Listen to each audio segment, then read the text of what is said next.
Whatever you want to know about Ejaz Ghani, other than he's a prolific writer on India, and the others is there, and I think they're all known to you. So, without much further ado, let me just spell out what I said to Ejaz as a background.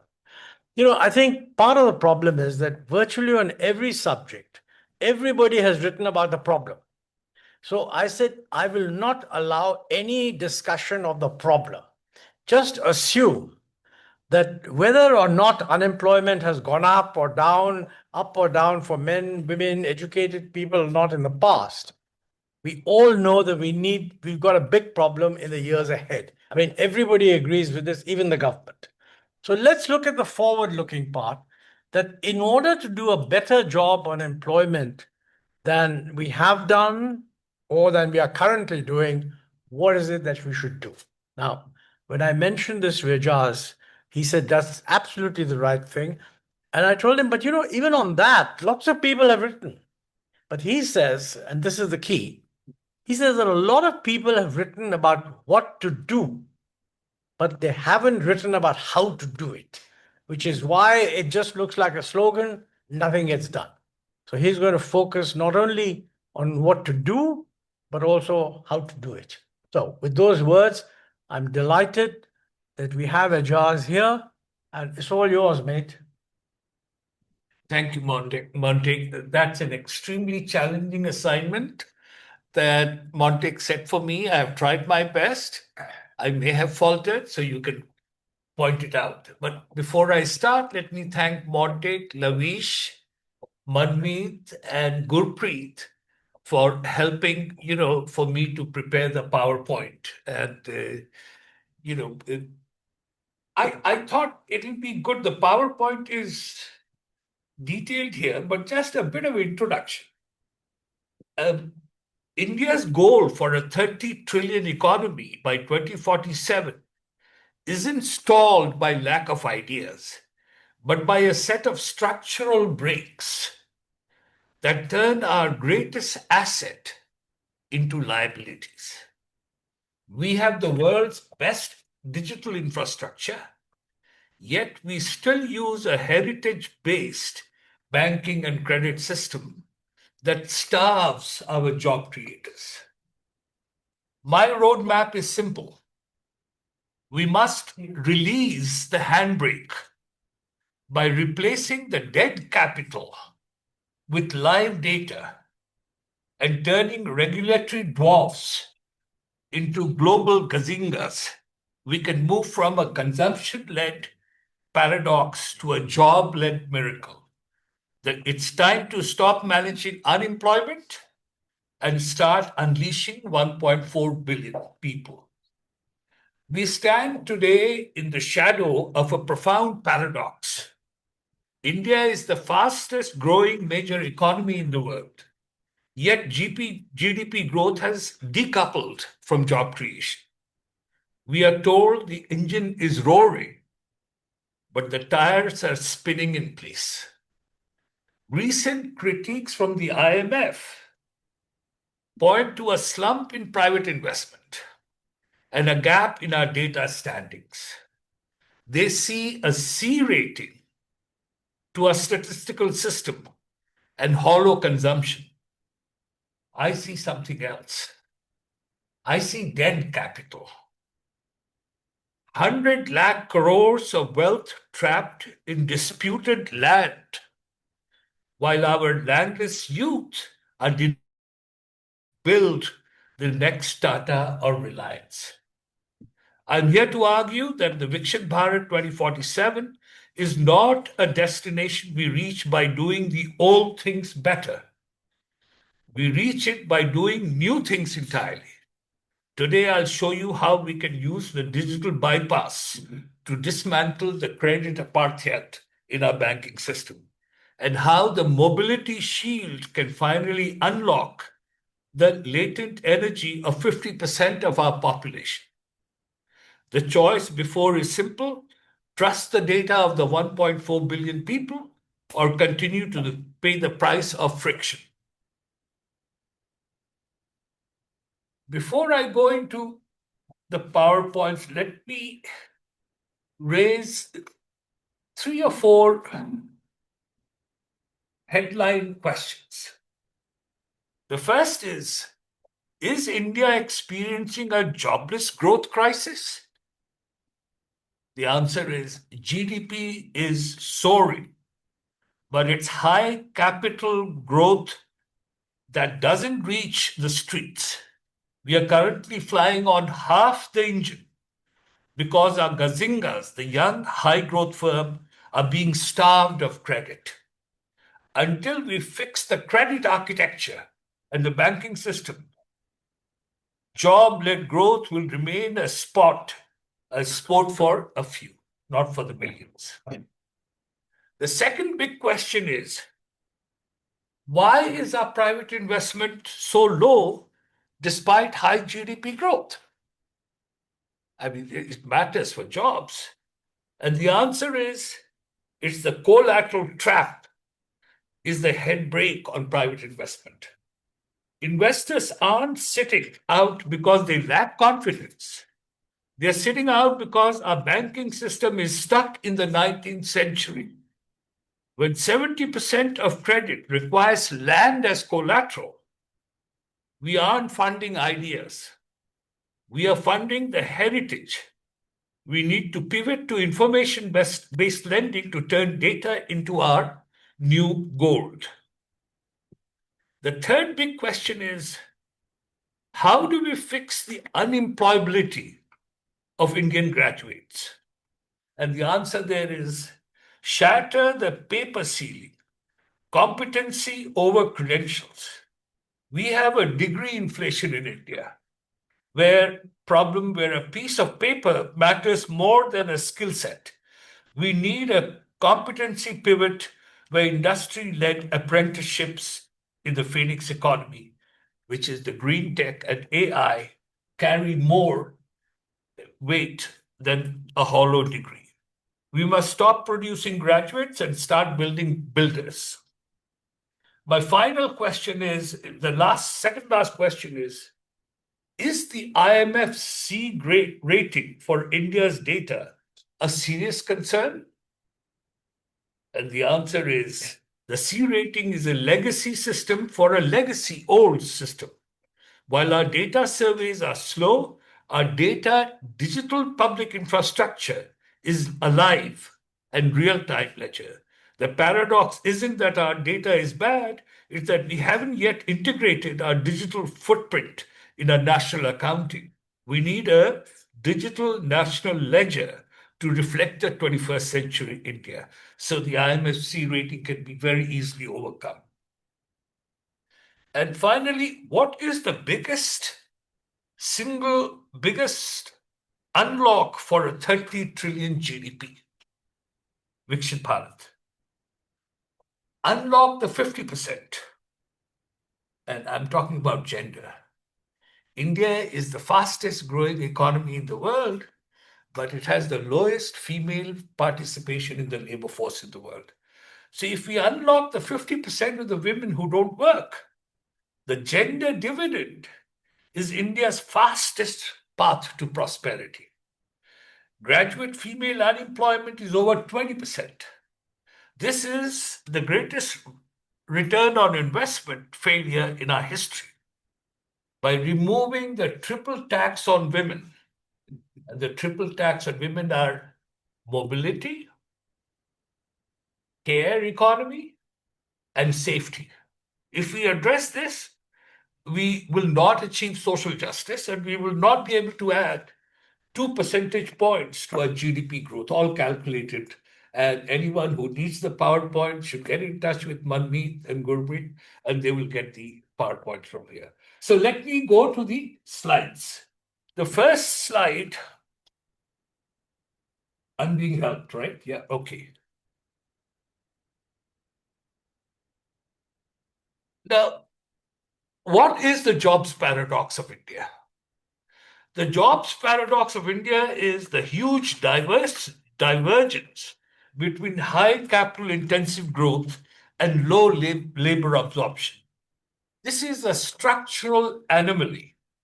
Research shows that while India has achieved jobless growth in the services sector, the manufacturing sector remains stagnant. To reach a 30 trillion Viksit Bharat economy by 2047, India needs to generate approximately 10 to 12 million jobs every year. Without a shift in the growth model, the youth bulge will lead to social instability, rather than economic prosperity, as seen in other middle income countries. India will likely hit a middle income trap. We must move from blueprint A, which is managing unemployment, to a blueprint B, unleashing the entrepreneur who create jobs.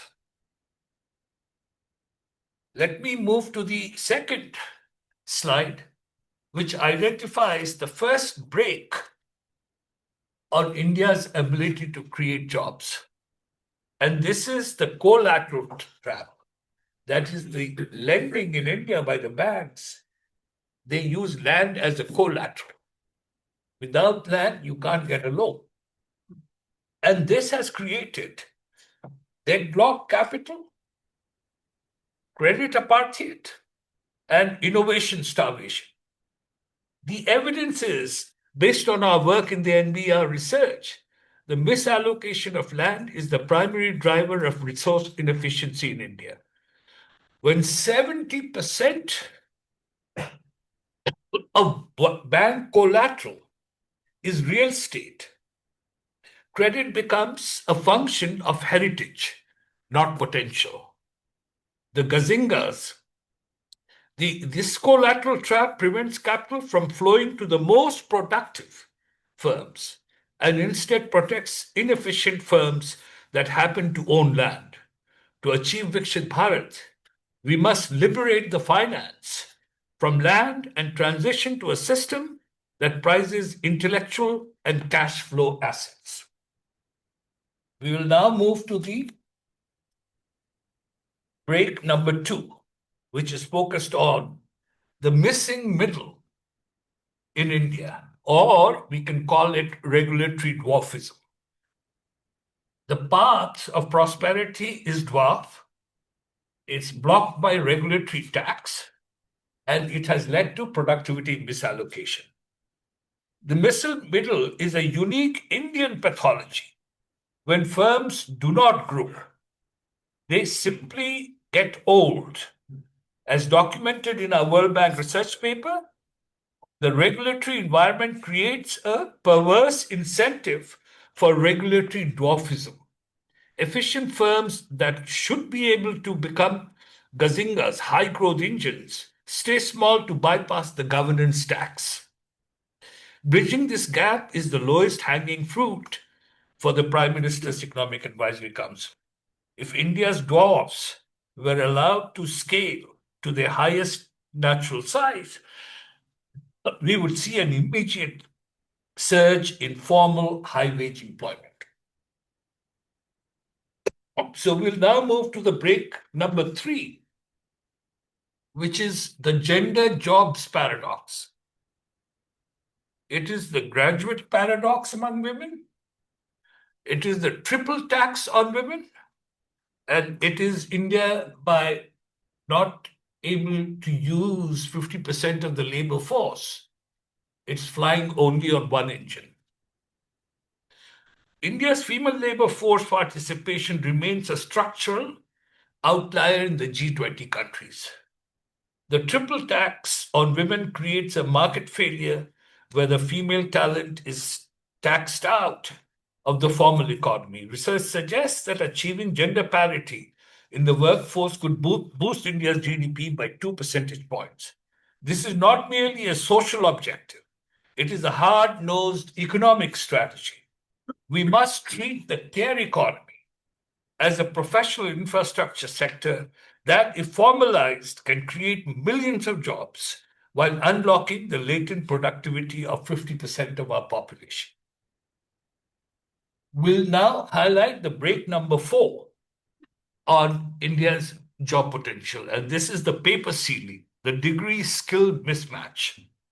It shows the causes being degree inflation, vocational stigma, stagnant curriculum. The unemployability crisis is a symptom of a misaligned human capital investment strategy. Research indicates that while India has expanded access to education, the relevance of that education has decoupled from global industrial needs. This paper ceiling traps youth in a cycle of underemployment. To break this, India must pivot to a competency-based system. We need to legitimize micro-certification and industry-led apprenticeships, ensuring that skill-first hiring becomes the norm. So what are the solutions? How can we unleash the brakes? The first solution is the digital bypass. From land to data, improving digital trust architecture, and democratizing capital. The transition to information-based lending leverages India's world-leading digital public infrastructure. By using transaction footprints as live collateral, we can finally bridge the credit gap for landless entrepreneurs. Unlike land, which is static and often disputed, digital data is transparent and high frequency. Early fintech pilots demonstrate that cash flow based lending significantly reduces default rates because it tracks the actual velocity of business. The digital bypass is the foundational step in dismantling the credit apartheid that India faces. The second solution is the mobility of labor. We need to improve the mobility shield of workers by improving the social security portability, breaking the PDS trap, and letting talent move fluidly. Economic dynamism requires labor mobility, yet India's welfare system have historically been static and place-bound. Millions of workers refuse to migrate to high-productivity urban clusters because they fear the loss of essential benefits like the PDS or localized healthcare. By operationalizing one nation, one ration card, and portable social insurance, we will lower the migration tax.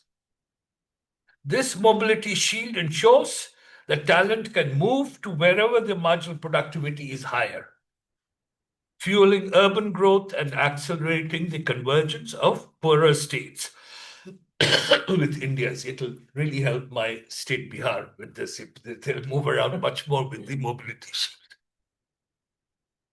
The next solution number 3, is the competency pivot, where we focus more on green collar upskilling, AI co-piloting, and earn while you learn. The Phoenix mandate identifies the green transition as the primary engine for 21st century job creation. Unlike the IT boom, which was limited to the English-speaking urban elite, the green industrial revolution requires vocational technicality, skills that can be taught at a scale across rural and semi-urban areas. By integrating a green stack into vocational training, we will ensure that our demographic dividend is not displaced by automation, but is instead the architect of India's sovereign green destiny. We must move from a system that produces unemployable graduates to one that produces mission-ready builders. The next solution is what we call the 100-day action plan for the Prime Minister's office, which is to change the UPI credit bridge, scale up sandbox, care economy formalization. The first 100 days are critical for establishing policy credibility to scale up job creation and signaling a regime shift to global markets. The scale up sandbox provides the legal breathing room for small firms to scale into gazingas without the immediate friction of legacy and labor laws. Simultaneously, by treating the care economy as critical infrastructure, care economy is very important because most of the women withdraw from the labor force during pregnancy, and who will take care of the children. So the suggestion is to make the care economy a formal health system so women can continue to work even after they have children. This will address the jobs paradox of India.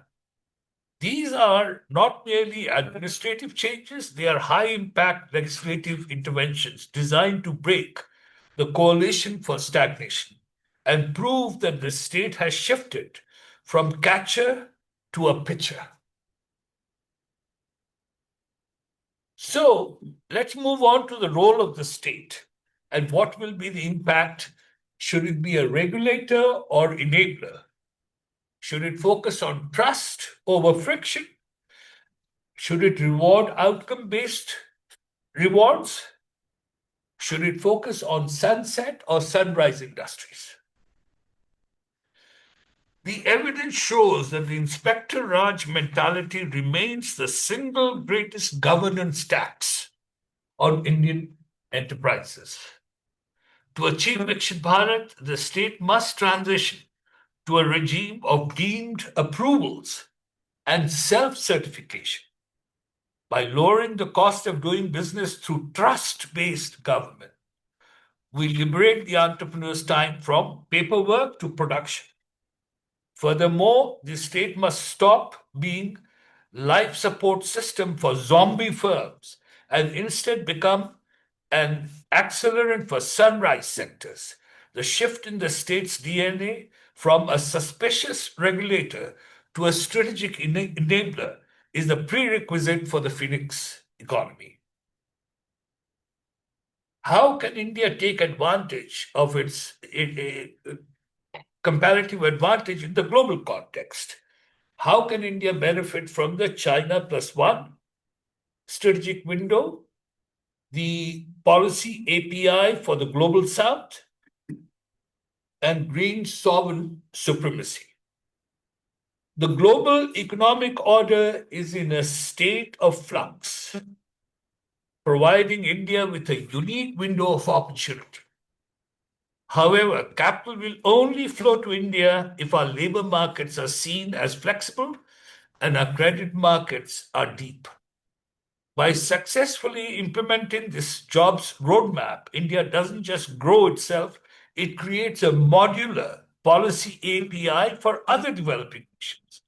This cements India's role as de facto leader of the global south, exporting not just goods, but a new model of high growth, more jobs, low carbon, and digital enabled development.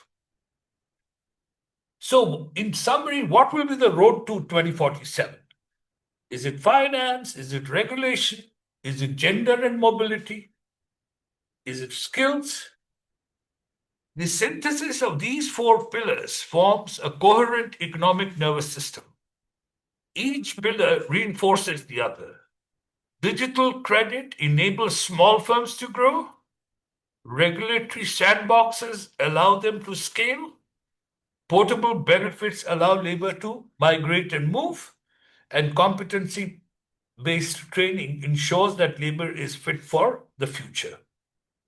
This is the integrated approach that has characterized every successful transition to high income status in modern history. By fixing these structural breaks, we don't just create more jobs, we architect a Viksit Bharat that is resilient, inclusive, and sovereign. I will stop here.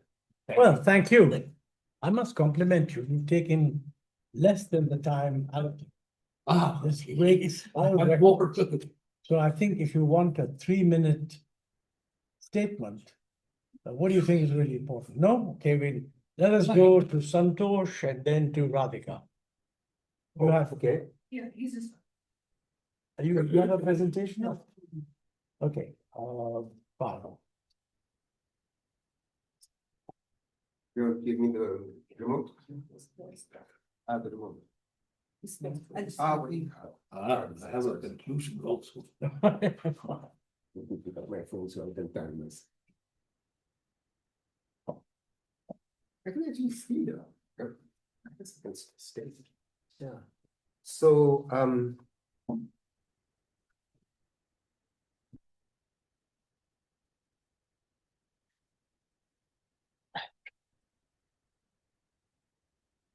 I had a Moscow University professor. I usually had a Moscow University professor. Yeah. So this is. I'll explain later about it. It's a research university. Thank you very much, Ejaz, my good friend who's, I actually broadly agree with pretty much most of what you have to say. I have several quibbles, of course, but the biggest quibble I have with your argument is that we are actually growing fast, which is the reason why you're seeing fast in inverted commas. And there are a whole series of questions I could raise about that, but unfortunately, before Montek sort of shuts me up, I know I have only 11 minutes, so I'm going to go very fast. I'm going to walk you through. I mean, the reason why we're not generating jobs, with all due respect, my friend, is that we are growing much slower. We were generating between the period 2004 to 13, according to the NSS data, when we were growing very fast and we were growing at 7.8% per annum over that period, we were generating 75 lakhs or 7.5 million new non-farm jobs each year. That number has fallen, and I emphasize new non-farm jobs. So just the growth rate itself has fallen to 5.8% by their own reckoning, which is not believable in the first place. We can question, I can give you the reason, but I don't have the time to do that. If you're interested, we can go back to that later. So I'm going to just go to what I believe are, in addition to some of the things that you talk about, what are the really important things that we have to do if we are to generate at least 10 to 11 million new non-farm jobs that you were talking about, which is my estimate as well, that if we don't grow fast, grow at least 8% per annum in real terms, not in the terms in which the government is telling us. In any case, the government's own estimates are saying 5.8%. In real terms, then we should be able to actually generate the jobs over a period of time, but we'll have to do it for the next 22 years, at least, if you're going to get there. Very quickly, what are the problems that we've seen? There's actually been a reversal of the structural change that was taking place until 2014, 15, actually, I would say. A reversal. It's not just an aborting of the process of structural change. It just didn't slow down. It has actually reversed. Look at this data. I mean, this is, sorry, forgive me. Manufacturing share in GVA 2011 to 24. The government inherited something like 17%. Please look at that number. 15, 16. And it has dropped catastrophically since. It's not just the contribution of manufacturing has dropped. It is also that manufacturing employment dropped in absolute terms for the first time in India's post-independence history. That had never happened before. So we first have to take this into account. And if we don't reverse this, then God alone can help us. As though this is not the as though this is not this is not all. Look at this. What happened to agriculture? What happened to employment in agriculture? Look at the top row here. This is the absolute number of workers in agriculture. Believe it or not, 80 million workers were added to agriculture in the last 4 years alone. You see, all the way from independence till 2004-5, the absolute number of workers in agriculture was rising. That's because of the slow pace and structural change. The pace of structural change really picked up after 2004-5, as a result of which new non-farm jobs began to grow at 7.5 million new non-farm jobs per annum. And that's how workers began to get pulled out of agriculture at a pace that led to the decline in the absolute number of workers in agriculture. That's what you see here. Please look at this number. 2004-5, you had nearly 270 million workers that drops dramatically by 70 million to 200 million in 18-19. A 15-year process. For the first time, it had gone into motion. It has been reversed, and reversed in such a way that you've added 80 million workers in agriculture. And the government has no hesitation in telling us that in the last 4 years, we've added 80 million jobs. None other than Vishwanath Goldar, Surjit Bhalla, etc. have claimed that this is what the government has succeeded in doing, and the PM has said this. Now, if you regard jobs in agriculture as jobs, then, move forward. I'm going to move forward. So quickly, the dividend is ending in 15 years. We've got to have at least 10 to 11 million new non-farm jobs each year. I'm moving to what we need to do. Very quickly, I will not take more than 6 minutes, I assure you, because I have 6 or 7 components of an industrial strategy, which you have already read about. I've written about it about 5-6 years ago in a CUP book called Planning in the 20th Century and Beyond, India's Planning Commission and the Niti Aayog. So clearly we need to have a better growth strategy for agriculture. If we don't, we cannot sustain private final consumption expenditure demand. And what we've seen in the last several years is that while the claim is about GDP growth being 7% or what have you, private final consumption expenditure is growing at half that rate. And I mean, I could demonstrate this, don't have the time to do that. So point is, if you're going to generate demand for non-farm goods, then there is just no question that incomes in the agriculture sector to increase, and agriculture output, productivity has to grow. So the point is, for the last 35 years, we haven't had an industrial policy. The UPA is to blame, the NDA is to blame, and I think we need to take this into account. What are the components of an industrial strategy? I'm going to talk about that now very, very briefly in the interest of time. I won't go into the critique of the last 35 years. That's not my objective. We need an industrial policy, a horizontal industrial policy. We don't have one. A PLI is not an industrial strategy. Let's just remind ourselves that post-2008, 100 countries have adopted industrial policies. And obviously, this was a number in 2018. The number has grown in the years. India has just got PLI in 2020. And I can deal with what the problems with the PLI are. Very briefly, if I might. I mean, PLI is based on a subsidy that provides incentives to output in 14 import-intensive and highly capital-intensive sectors. Why did we choose exclusively, or 12 out of the 14 are capital-intensive? If the focus was supposed to be going beyond import substitution, then surely we should be thinking about jobs as well. And we didn't choose that. But that's only the start of the problem with the PLI. Firms apply for incentive subsidies to increase production. But who's in charge? The GOI is in charge of picking the winning firms. No. So this is the opposite of the nature of the industrial policy that was adopted in the East Asian medical economies. The East Asians only selected industries to support, not firms.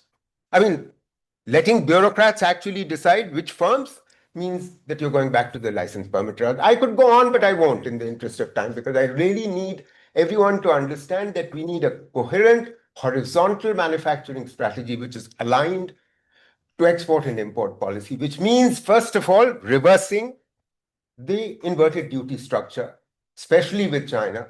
And if we examine effective rates of protection across a whole series of sectors, you'll find that the IDS is impacting paper and paper products, chemicals, pharma, computers, electronics, optical products, machinery, equipment. FICCI and CII keep making a noise about this.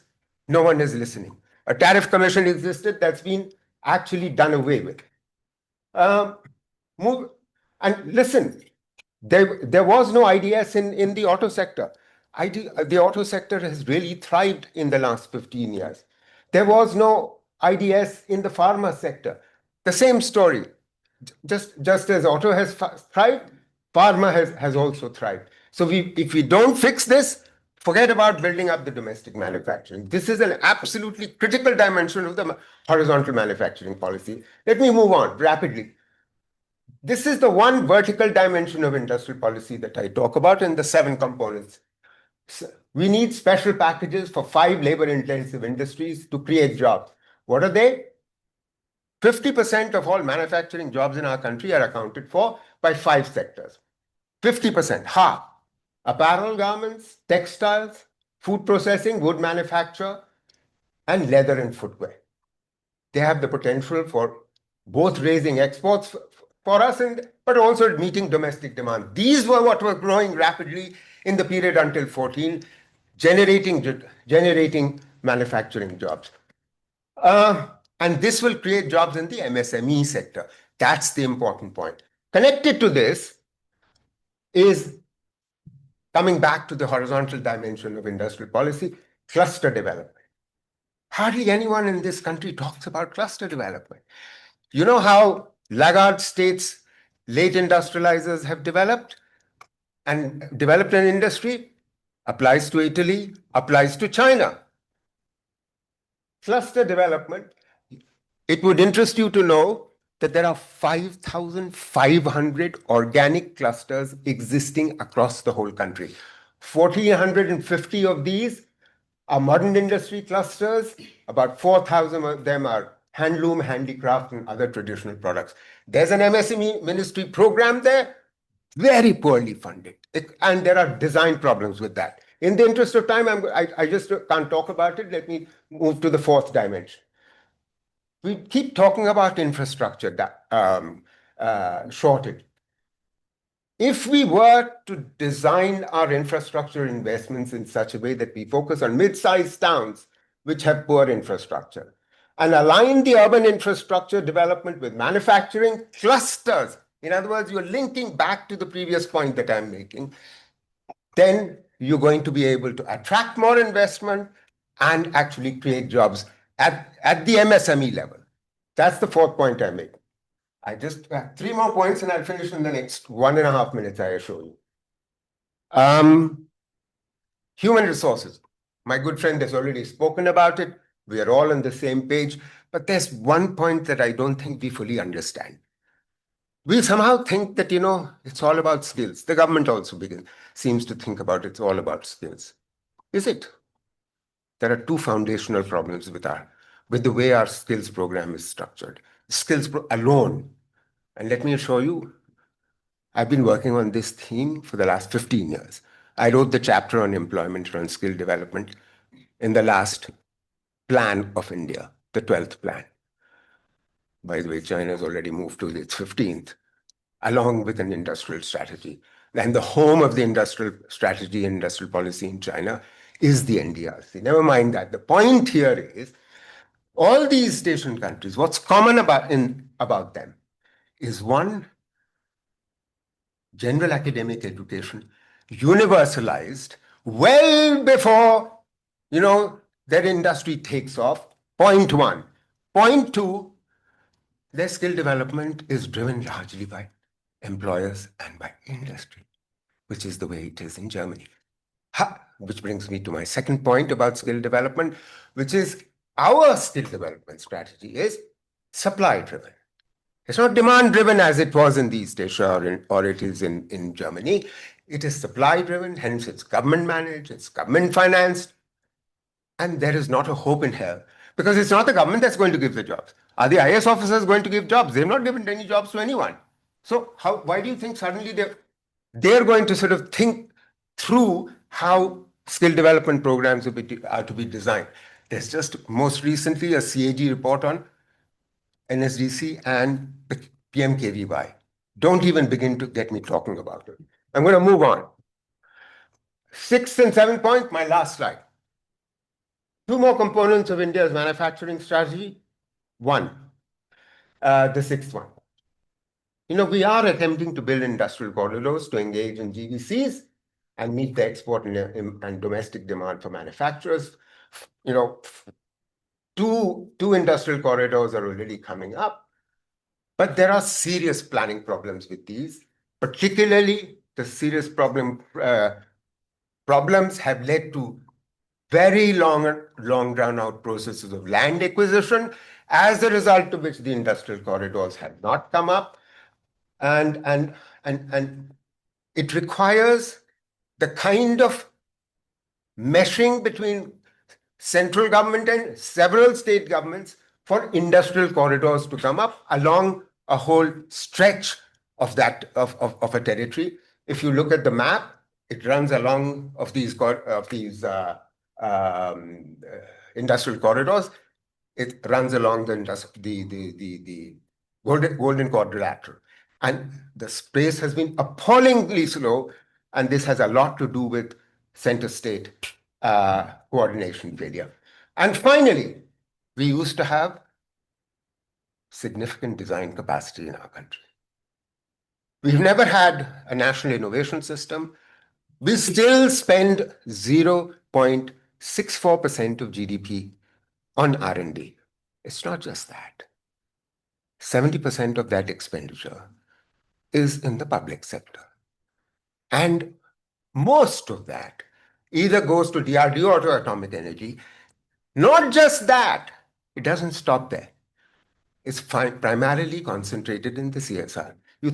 Institutions. You think that anything goes to the universities. This is not the way you build a national innovation system. Globally, the most successful and productive R&D takes place in the private sectors. 70% is expenditure in R&D is accounted for by the private sector. In our country, 70% is accounted for by the public sector. Let me stop there. Thank you very much. Thank you. Thank you very much. Yeah. So now we have our last discussion. Radhicka, all floors, all yours.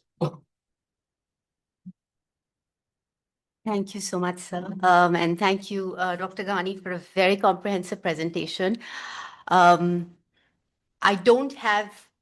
largely agree with what you said. I'm not going to try and provide a sweeping overview like Professor Mehrotra. He's best positioned to do that. But what I'm basically going to comment on one area, which was pretty much the centerpiece of your analysis, which was around the theme of unleashing entrepreneurship. And because you spoke about the issue of gazingas and the regulatory dwarves, which raises questions around what are the kind of firms that create jobs? Is it the small, medium, large? Is it the old? Is it the new? So I'll focus my comments on that section. But I do want to say that, because Professor Mehrotra already spoke about the issue of structural transformation, and we look at structural transformation from the lens largely, most of the literature, it looks at it through the lens of the reallocation of labor and resources from agriculture to non-agriculture. Structural transformation is also about the reallocation of resources from low productivity informal firms to higher productivity formal firms. So the questions around entrepreneurship, around enterprise growth are as much at the heart of the issue of structural transformation as the issue of moving from agriculture to non-agriculture. So I'll comment on that. Now, the first thing, of course, is that if you look at the enterprise landscape, and I'm familiar with some of the literature which you had cited in your presentation. Now, in the Indian context, when you look at the enterprise landscape, it's a very heterogeneous landscape because you have a very large informal sector which coexists with a much formal sector. And as you rightly noted in your presentation, if you actually combine the informal and the formal enterprise databases in India, what you find is that somewhere between 95 to 98% of firms basically hire less than 10 workers. Now, in this category, I'm not sure if these were what you were referring to as a regulatory dwarfs, but this is also a very heterogeneous category because within this 98%, most are own account enterprises, which operate without any hired labor. Now, these are not entrepreneurs in the true sense of the word. These are basically subsistence enterprises because when people are not able to find employment in the absence of unemployment insurance or other safety nets, when they can't afford to remain unemployed, then they try to sort of eke out subsistence living through such kind of enterprises. So the own account enterprises, in some sense, really represent the survival efforts of the underemployed and the unemployed. Now, the reason I'm saying this is because when you talk about policy support and entrepreneurship, it's important to make a distinction between these subsistence or survival oriented enterprises and the growth oriented enterprises, because the kind of support that you give them is different. A lot of the policy support in the Indian context has been about just providing support to these survivalist enterprises, which allow them to remain at the same scale and the same level of productivity. The support is not designed in a manner that actually enables them to grow and expand and scale up, which is what you were talking about. So, that's important, and that's part of the reason why you actually see the kind of enterprise size distribution that you were referring to. If you look at the distribution of enterprises, not employment, I'll get to that. If you look at the distribution of enterprises by firm landscape, by firm size, you find that basically the firm landscape is dominated by very small enterprises, and these are also very old enterprises. And this is partly because of the kind of support that these enterprises are provided. I mean, the nature of the support is such that they're essentially surviving. There's very little incentive for them to grow and expand. So those firstly need to be, so policies that allow them to just survive at the existing level of scale and productivity are distinct from the policies that you're talking about. And we should make that distinction when we are talking about the issue of the dwarves. Now, when you said regulatory dwarves, also these own account enterprises, because they are so low productivity, if you actually compare the productivity of own account enterprises with enterprises which have 10 or more workers, you take an average, their productivity differential is almost 25 to 30 times. So these enterprises are not remaining small because they're trying to avoid regulations or evade registration, but they're simply very low productivity enterprises. So the focus then needs to lie on what are the growth-oriented enterprises and what can be done to support them. Now, if you actually look at, and I know there is, again, you spoke about the missing middle, which pertains to the distribution of employment, where you have a bimodal distribution. But if you actually look at the distribution of employment in India and track it over time, contrary to all the other negative news we hear, what you actually find over time is that distribution has improved. So I did this exercise a while back. Some of this data is a little dated because it stops with the ASI survey of 2017-18. But what I found there was that basically to combine the ASI with the NSS data, over time, what we are finding is that there is a rise in the share of employment in medium and large size firms, and there's a decline in the share of employment in the micro and the small category. Now, I should clarify here also, because when we're using words like micro, small, I mean, the definition in India is in the context of investment in plant and machinery and turnover. My analysis, because it was using the ASI and NSS data, had defined it basis employment. So the micro enterprises were those which had 1 to 9 workers. So the own account enterprises were excluded from this analysis. And the small ones had 10 to 49 workers. The medium was 50 to 249, and the large was 250 and above. So what you actually find if you look at this enterprise landscape over a 17-year period, that the share of the large enterprises, which is 250 and more, had actually increased by 10 percentage points. And that of micro enterprises had declined. The 1 to 9 worker category had actually declined correspondingly by 9 percentage points. And so when I saw this change in the distribution, the question that comes, which raises to the kind of questions that you're asking, is that what is driving this change in the employment distribution? Is it because there is entry of new firms, new mid or large size firms? Is it because there is an expansion in size in enterprises which are already large? So that's the 250 plus category. Or is it because actually there are small and medium sized firms that are moving up the size distribution and they are expanding? Now, if you look at a lot of global literature, I think the sense that, and if you try to do a takeaway of what it means in the Indian context, you tend to think that it's all about promoting new firms, and it's the new firms that are going to drive job growth. But what we actually found in this analysis was that it is basically two factors which were driving the rising share of employment in the medium and large size categories. One was that it was the case that there were some firms, we use the ASI data, which has a panel ID, so you can actually track firms which are in the census category, that is firms which have 100 or more workers. And there were firms which were actually about a quarter of the firms in the 100 plus category were actually earlier small firms. So firms which were below 100 workers had over this period, a quarter of them had moved up and gone to the 100 plus category. We also then did a cross tab of age and size in this analysis. And what we found was that actually, if you break down this 100 plus category, in the 100 to 249 size bin, it was basically younger firms that were driving employment growth.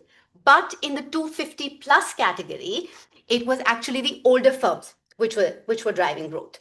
So the reason I'm pointing to this is that, we keep talking about the idea of new firms, but there are also dynamic firms, incumbents, and they need to be supported as well.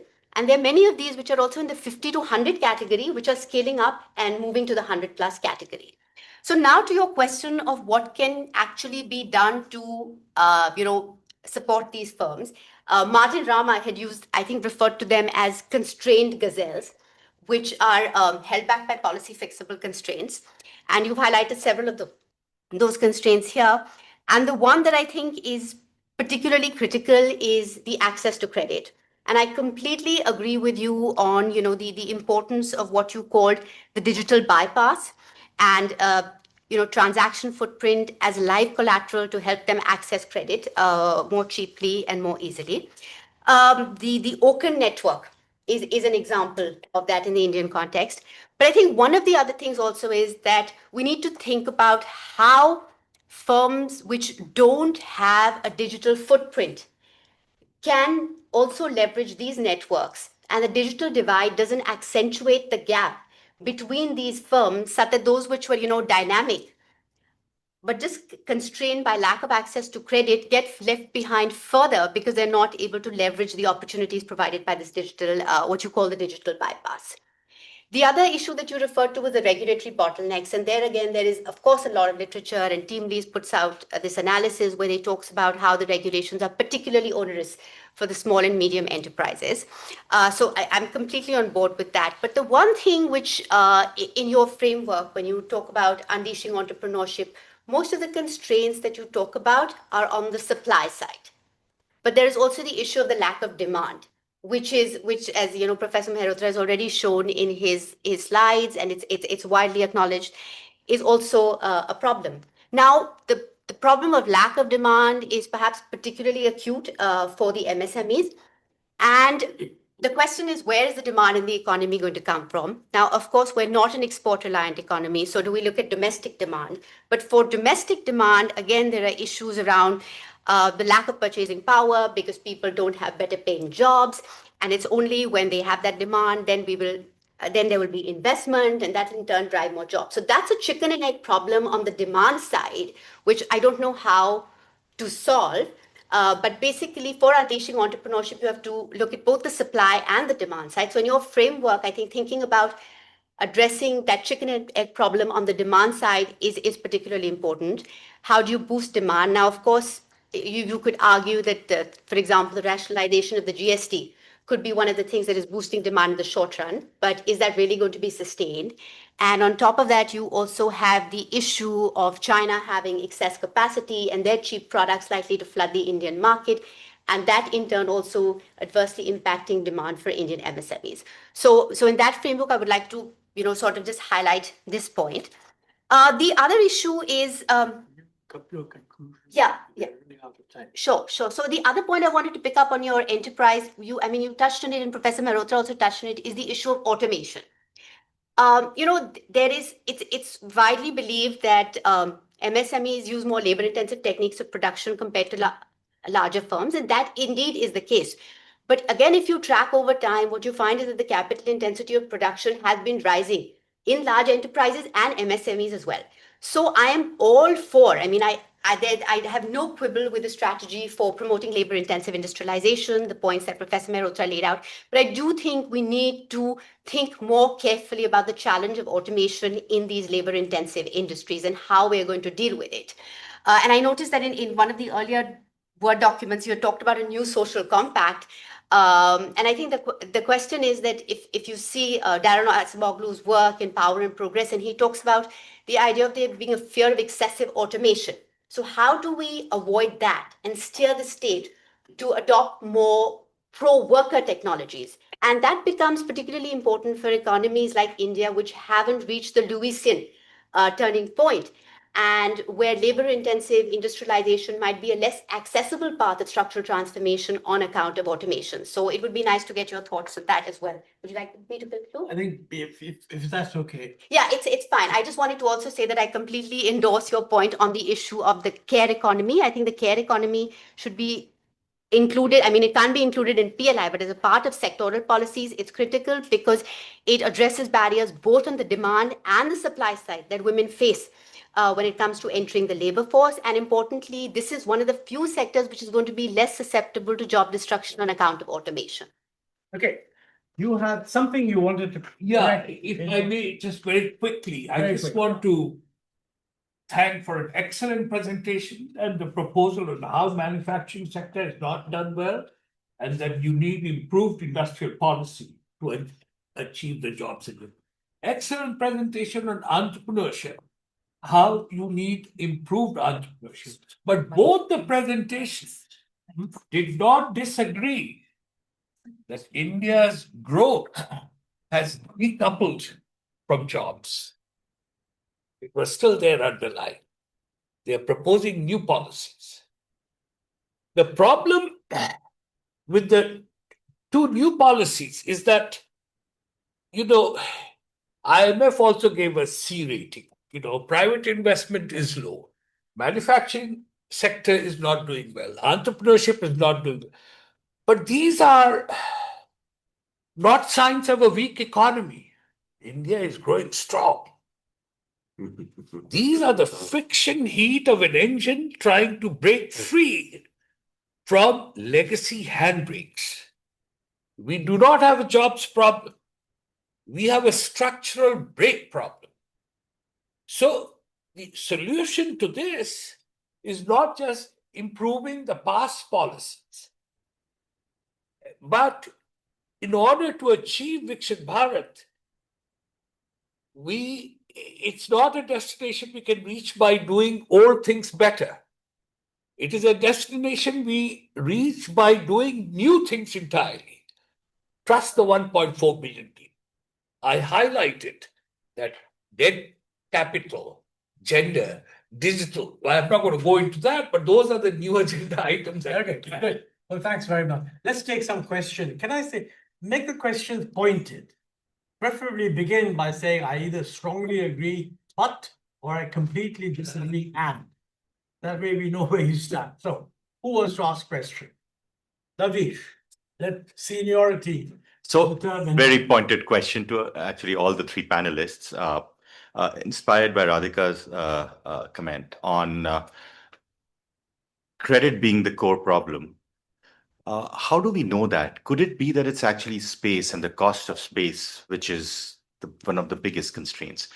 And this question also spans the other panelists because their comments tended to avoid or circumvent this particular possibility. Okay. Do you want to take a series of comment points? Yeah. So why don't you next, and then you, and then Rahul? Thanks. Am I audible? My question is to Professor Mehrotra on manufacturing. So the first point that private sector is not doing much of R&D. We have heard this argument a lot, but then what's the reason for not not doing much of R&D? That is one question. Is it the lack of competition within the domestic economy from the foreign players? And if that is so, then would it be a good idea to tweak a scheme like PLI to incentivize value addition or doing R&D rather than incentivizing sales or volume? That is the first question. And second is on the inverted duty structure. So what we have seen is that a lot of raw materials and intermediate goods come from large firms and large players, and that's the reason they would want their goods to be protected from foreign competition through high tariffs or other forms of trade barrier. But then the thing is that what they produce is being used by other players for their production, and then they feed into the supply chain. So how do we solve this problem? Because it's an inherent problem in India's trade policy. And third, on the textile and apparel sector being a job creator and a job creator sector, but then it's not growing well, and as compared to some smaller economies like Bangladesh and Vietnam. So I've tried to explore the problem with why our textile is not that competitive, and what the reason that I get is that what we produce is not aligned with what the world demand, but then why are we not able to do it? Okay, good. Yep. Thank you. That was an incredibly interesting presentation. In the spirit of forward-looking and solution-oriented questions, I wanted to touch upon some of what you said about the care economy and how in India the unpaid care work is overwhelmingly women's work. And you suggest formalizing the care economy, but I think my key question really here is how we prevent its co-option into a top-down, narrow, almost technocratic approach, and how a meaningful approach must go beyond just wages and recognition to other barriers that women face, whether that's mobility constraints, whether that's time poverty, whether that's just entrenched patriarchal norms, and how, or even unequal access to public infrastructure, whether that's digital public infrastructure as well, and how you may frame the solution through a more multidimensional approach. Okay. Rahul? And that Should I then wait? I take mean, your we've answer. already got 5, 6 questions, or You want to first have them answered, all right? I mean, that'd be Yours. easier. The questions are theirs. The presentation. What am I supposed to say? Any comments on these questions? No, excellent question. Very good. Thank you. All right, Santosh? Lavish, it's both. There's no question about it. It's hard to say which is the more binding constraint. They're both seriously binding constraints. For the MSMEs, there's no question about it that credit is a very serious binding constraint, and I will make some remarks about that in relation to what my good friends here said. Cost of space. I don't have to tell you that we are among the most we have become among the most densely populated countries of the world. We used to be somewhere like sort of 15th in the global league tables in terms of density. We are now, I think, within the top 10. And can you imagine if that's the average, then what it is like in Bihar, UP, etc. And so the cost of space is a very, very big issue.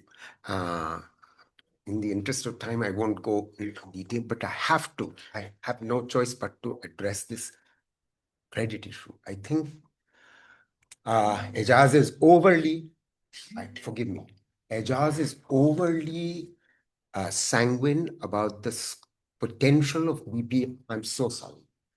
I thought I'd shut it off, but I haven't, obviously. Forgive me. overly sanguine about the potential of DPI to actually enable credit to grow. I think DPI can enable credit to grow for the MSMEs. We'll see how long it takes for that to happen. Point one. Point two, the big corporates are the ones who do the investment, Ejaz. They have no problem about accessing credit. That's the least of the issues. So land is not the collateral for the big corporates. The issue is what I was hinting at, and Radhicka brought it out explicitly. There's a crisis of aggregate demand. We didn't use the word aggregate demand.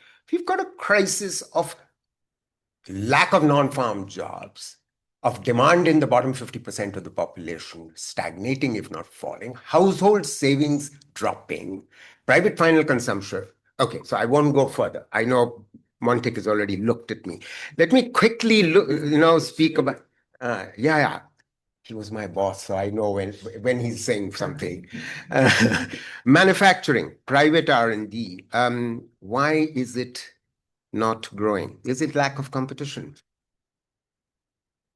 Gurcharan Das will tell you that. Yes. It's part of the problem. It's only a small part of the problem. The foundational problem is that IDS has existed for so long, and we've allowed it to exist. The one institution that Korea used to have a tariff commission, we used to have it. The tariff commission was made impotent first and then done away with 7 or 8 years ago. Yeah? So, in other words, you're not even looking in detail within the MOC and the government and the DPIIT that, you have to go item by item by item. And if you don't do that donkey work, hard work, which obviously used to be done, has been done in Korea, etc., obviously was also done in China, there is not a hope in hell that you are going to be able to solve that problem, because so firms have essentially taken advantage. They've become traders, and there is a big CII within CII FICCI, a lobby of traders, and on the other hand, the lobby of manufacturers. And clearly, who's winning, we all know. It's the traders who are winning. Which brings me to the last point that you made, which is essentially you didn't name the big elephant in the room, man-made fiber manufacturer, Reliance. Yes, we know what the reasons there are. Man-made fiber garments and apparel are the way forward. It should have been the way forward. But you know how import tariffs have been manipulated there. I won't say more. Thank you. Okay, next round, Rahul. Pointed question. Pointed, yes. So I would like to disagree. I'm using your phrase. For you. And just question this thing about the women. I agree with the problem, there aren't enough women, but it's a demand side problem. Not by, yes, we should make it safer for them. Yes, we should cut down their burden of caregiving and all of that. But even if you did, I don't see that shifting the GDP needle much at all, Ejaz. So that's my point. And the point that you have 20% unemployed, I come back to the second question, which is quality over quantity. Whether it's degrees, you talked about this, I agree. But with all due respect, I'm not making any judgments. There are n number of families who say, "Bitiya ki degree to deni hai, warna shaadi nahi hoegi." Now, if that's your objective function to getting a degree, you're not going to get it right in any of your statistics. Thoughts? Okay. Quite apart from the fact that the jobs themselves are not growing, if the jobs were growing, the women would begin to get jobs. Anyway. I just want to guide you. You're the guru in this whole thing. The two things about your presentation, if you force me to criticize, politeness prevents me from doing so. No, do it. There's no reference in your paper to policy regarding protection. Yet a lot of these people are worried that our system is not competitive because everyone has done their little bit. As he said, the industrial guys have become traders. So agricultural policy is hostage to arthiyas, industrial policy is hostage to traders. We're a trading country, So question is in your mind and thinking, is there something wrong in our foreign trade policy or no? I'll give an indirect answer to that. No, give a direct. India I'm not has the intelligent best enough. There's no one from government digital here. architecture system in the world. It's a strength. The rest of the world is learning from India's digital infrastructure. India has the youngest population in the world. China is aging. USA is aging. How do we unleash this? No, there's no In debate order to on that. unleash this, There's no debate on foreign that. trade will play a little role, but not as big a role as the digital. Making use of the digital infrastructure. What is the big making deal use about of digital women who infrastructure? have no jobs. Let me challenge you. I know this is a kind of, we are the Vishwa gurus of digital infrastructure. By any standard, I mean, it's certainly true that in terms of numbers of people, we can only be compared with China, and China does better than us. So no point comparing us with other countries that are 1/10 our population. In terms of the value of transaction as a ratio of GDP, we are not leaders. And other people also are they're not doing exactly our digital infrastructure, but they're doing it too. Let me So what's respond the directly difference? to this. Globalization map is changing dramatically, and there is very difficult to know what's the next step. But in this presentation, we identified two sectors which will drive growth in the future: the green economy and the artificial intelligence. These are the two big sectors that are going to create millions of jobs, unlike the services sector, where only English-speaking guys got the good jobs. The AI and the green infrastructure, the solar system, all of Separate it. the two because they're totally different.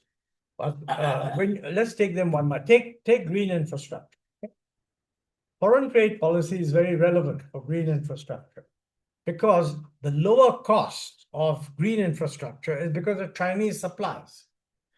The domestic policy says we don't want to be swamped by these fellows. So what is your relation? Are you in favor of us saying, don't be swamped by Chinese cells, Yeah. make your own cells. If they're 40% more expensive, that's fine. Use an import licensing The- system or not. Foreign direct investment is not coming in large numbers to India because, India suffers from huge litigation backlog. So no investment will come in where the market is uncertain and the entire 70% of the bank loans are under litigation. Or That's the a different- laborers cannot move around because the social security system has tied it to a small state and district and it cannot move around nationally. These problems are bigger than 5% subsidy or 10% tariff. They are bigger issues. Okay, now that's good. I mean, you're zeroing in on a solution to those problems probably lies with somewhere between the finance ministry and the Reserve Bank. And since Rakesh has been in both, maybe, what do you learn from that? And cost it. Huh? And cost it. Left Reserve Bank 16 years ago and the Ministry of Finance 20 years ago. But still, you would like to And say you something. might remember that It is the hindsight. the golden age of growth that Santosh referred to ended when I left the Reserve Bank. I have an answer for Rakesh. All right, give it. I think neither the finance ministry or RBI will be able to tackle it. The jobs agenda has to be handled directly with the Prime The issue Minister's was, can office. they tackle the banking constraint? No, but I'm giving the answer. The PMO has to establish, just like National Highway Commission was established, strong commission. In PMO establishes a jobs commission, which will lead the agenda, just like the National Highway. I think that'll So be a it's not tied disaster. up. Let me tell you, that'll be a disaster because they will set job targets and pursue them. There's already a national employment policy. Come on, that's it's been silly. announced. That's the only way to create Listen, jobs. we must address this to the younger people here. As Rakesh has said, we guys are really like the ghosts of yesteryear. If I was thinking of myself as among the younger people, what are we saying? I thought you made a very good point that there's something about the way you get credit which is mucked up. Okay? No, I'd What- like to make a point about it, but I think you want to you open don't it up. want, And you last don't two, want three the points. PMO deciding how to get credit. You should get either the finance ministry or the Reserve Bank. So what should they do? No, when it comes to, the center-state relationships, the land being state, it's very complicated. So unless you pick it up at the Prime Minister's office and then approved by the Parliament, so that everyone, it becomes one nation, one job. And then it takes off. I'm like a prime minister. How many young people here are persuaded that that's the way to go? Please raise your hands. What's the Nobody definition of Can young? make it one job. Hmm? Doesn't work. May I comment something, sir? Yeah, Sir, I think I've been hearing very patiently, and I think I kind of agree whatever you said, Mr. Ghani, but I didn't want to raise this, but I really think that what you say is thought sloganeering. Is like you're super confident about how this will turn out. For example, it provides economics answer, but the social answer to it. So over here is the question about I don't get a degree for only a job. It's also about a marriage and stuff like that, right? The entire ecosystem. You talked about not giving credit based on land, based on information. But I don't think so. The level of education in the country, the informality in the country, how do you just give credit by only information and not by some kind of other credit assuring mechanisms? That's the second. The third, you talked about don't have a paper ceiling. But obviously, we all have paper ceilings. We're given a degrees, any degree, diploma, degree, whatever, right? What I kind of agree with whatever you have said, but I don't see a translatable way to get it done on the ground. If tomorrow, if I were to say like, let's do it, right? Paper ceiling, no. But how? How does take the idea forward on the ground, right? That's my like you talked about AI and AI needs English, right? Green also needs English. Perhaps. Send it to you on how. Yeah. In Yeah. great detail. Just share your email and we'll send it to you. 500 pages of how. Awesome, sir. I'm very happy to read that, sir. Thank you. or you can put it in Chat GPT and give it to you in 500 words. Would you like to give 500 words yourself? No, I tell you, there's too much in all. I'm not referring now to what you said, but if you read anything in the newspaper these days, it's all gobbledygook. And you have to ask yourself some hard questions. I mean, I gave you on green economy. Present situation is the rules that we have, we've laid down that if you want to benefit from a SECI bid, and that's the only thing that gives you a degree of guarantee, then you must be buying your modules and your cells from a list of 6 approved vendors. Okay. And they sell the stuff at about 40-50% more than what's available in the world. And that is because the Chinese have oversupplied. But the point is, Vietnam and Bangladesh, with whom we are competing, are buying this stuff. So what do you think we should do? The one solution is we should subsidize so that the user doesn't get hurt, but then we run into a budget constraint. The easiest thing, the other thing is to levy a tariff, which in my view is actually better because it's more honest. And at least if the other fellows suddenly produce a better cell, you can choose it.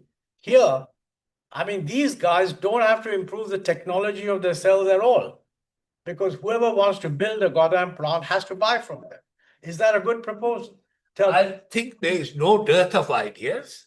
It's a challenge of implementation, as Lavish has always emphasized. I think, between center and state, between land, labor, and capital, the coordinated implementation of this to create more jobs has become a big challenge. And therefore, I was emphasizing that the PMO's office, if it takes the lead and announces a 100-day program on this, it'll be 1,000 times better than Ministry of Solar, Ministry of Finance, or small things. It's not going to make a big difference. Tamil Nadu will reject it. Bihar will reject it. It will not go forward. So your ideas are great. The key challenge is how do we Let me ask you, if you're saying that ministries will get rejected, but PMO will not get rejected. In our system, PMO will give an instruction and the ministries will issue the guidelines. Did you like the National Highway Commission? Ministries. What? You like the National Highway Commission? There's no such thing as a National Highway Commission. No, you like the Golden National Highway Authority of The England. National Highway That is Program. independent, and you know, I was there in the Planning Commission. The National Highway Program was a planned program run by the Ministry of Road Transport, and they coordinated with the states. But we provided money for it. That's the important. Yeah, And then we did PPP. So there was a clear sense that was worked out, and the present government has continued that and even accelerated its implementation. That's a good program, but that was not a PMO mentioned it, Dr. Manmohan Singh mentioned it, but a straight thing worked out by the ministry concerned. We were just making yeah, sure. let the PMO take the lead and then implement it across. I mean, that's the key issue. It has been tried by different ministries. It has failed. What? Growth has decoupled from jobs. And we need to take, India only has 10 more years to take advantage of its young population. In another 10 years, it'll start aging. In another 10 years, the number of dependents in Tamil Nadu will exceed the number of workers. Tamil Nadu will be gone. Tamil Nadu is the highest flying state. Yeah. But in 10 years, it will become old and aged and much more dependent than workers. I'm going to sit in your chair and listen because I had said I have to go. No, but so- then we will close it by then. So we can close it in 5 minutes. That's Oh, well, if you want to close Yeah, it. do one more Actually, quick round of in questions. 5 minutes, So we can do one quick round the of questions. author and the discussants will be available having tea and other goodies. So I will close it sharp at 5:30 because I do have to go. It's a medical reason. So it's some time more for questions. So actually, just as a clarification, you are saying that we should move to information-based lending. And there is a lot of consulting work. I was privy to some, which says this is a big one. But then why do you keep saying that 100 lakh crore is stuck in land? Then land or such collateral have no value, right? No, it's the banks which use the collateral as land. And the banking system is highly inefficient. Just simple fact, 70% of bank loans which are based on land as collateral are under litigation. That's dead capital.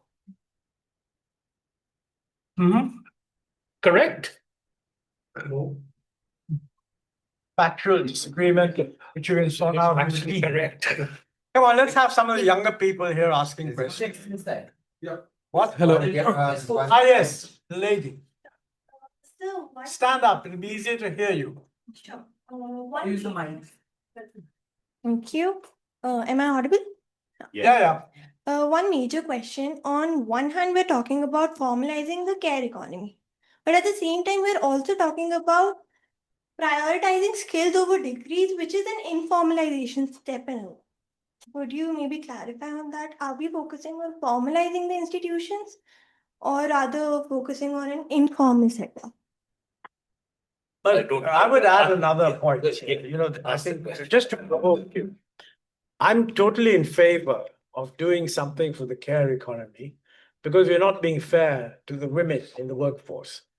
But that will not alter the total number of jobs created. It will distribute them better between men and women, which should be done. At the moment, because women can't go out, all sorts of incompetent men are getting jobs which they shouldn't be having. So is that a fair point? No, women face 3 taxes. Yeah. That's true. Mobility, they're very scared too. Yes, I agree. Safety and the childcare. These 3 things have tied I their agree with hand. that. And if 50% of the population cannot contribute, No, but you see, we cannot achieve you are it. stuck in that neoclassical world in which you assume full employment and then you say, but unfortunately, women are not able to participate. And therefore, if you give women these opportunities, the supply of labor will increase and GDP will grow by 2%. That's it. But that's not the world we're in. Here, there's surplus labor even amongst men. There's too much surplus labor amongst women. I agree that this should be equalized. But the truth of the matter is the constraint isn't the availability of labor at the moment. We identified 5 pillars, move on all front, PMO's office unleashes the 5 pillars. You have quite an ostrich-like, I mean, no, what is like you PMO? Yeah, I also think. You need to be a bit more aggressive. On the care economy issue, it's not just a supply side issue, right? If there is a comprehensive care policy, if there is investment in the care economy, it will also create demand for women's work. So there will be an expansion of employment as well. What's that investment? Government or? Well, that's the how. That's the how that we need to answer. That it's He will say PMO. no, not What he's saying is correct. because the thing, and to go back to the question on female labor force participation, I mean, it was touched on very briefly, but I think there is issue of both quality and quantity here. Because if you look at the trends in female labor force participation rate in the PLFS data since 2018-19 to 23, you have seen an increase of close to 20 percentage points, which marks a complete reversal of the decline that you witnessed between 2004 and 2017-18. But even though the female labor force participation rate has increased, what are these women who have entered the labor force doing? They are principally working as unpaid family helpers on farms. So while they're coming into the labor force, we're still not creating employment for them. And so what are the sectors that will actually create? Because then comes to your question of what is it that impedes them from entering the labor force? Yes, there are the supply side issues, there are the taxes that you're talking about, but there's also a lack of demand for women's work. And some of it stems from the fact that some of the sectors, for example, apparel and textiles, which have traditionally employed a lot of women, have actually not performed well and generated employment opportunities for women. And that also the nature of automation which is happening in these industries is such that it's gender biased and it's women who are being disproportionately impacted by those changes. So you have to look at both the supply and demand, and that's why I feel like the care solution is really quite a good one, because it addresses both that supply and demand side. And just to clarify this point about, yes, I mean, a lot of women do get educated to get degrees because it looks good on the marriage market and so on. But the statistic that was referred to, about 20% of unemployment amongst the educated, that's a bit different, because the women who are you referring to, who are getting these degrees to look good on the marriage market, are basically out of the labor force. So they are not included in these statistics. The unemployment rate is computed on those in the... Yeah. I think India's- one quick clarification question. One quick clarification question. When you talk about the increase in labor force participation of women from 2017-18, that most of that is unpaid family labor. No, let me ask the question. No. The question really is that because of change in classification, how we do it, or is it actual? One It's not last point before classification, I but whether it's leave, actual, we don't know. and you continue, I urge you to please stay, and I'd like all the people to grab him outside at tea and ask him difficult questions. But in your legitimate criticism that the banks aren't doing enough lending, one of the reasons for that is we're still having financial repression. Now, instead of getting the PMO involved, why don't you just the finance ministry to cut down SDR? I mean, the SDR limitation was reduced. You would avoid what Rakesh For a long time. He was much longer than the finance ministry. he described this as lazy banking. You buy government bonds. I mean, if you were to bring it down, then you really have some competition. And what would happen is that if public sector banks don't do it, at least the private sector would. Today, for example, the public sector invest much more in government securities than they need to. India's job challenge. I'm sorry, we'll need to close this now, if we can. Thank and you. then Paradox and gender. India is a leader in gender work because it reserved 30% of the seats in Panchayat for women. No other country has achieved this. So India is an outstanding example. Yet the labor force participation is extremely low. So that's the paradox. Somehow we have to resolve this paradox. Thank you. Thank you very much. Gotta have stimulus. Get out there and have some tea. Okay. I'm getting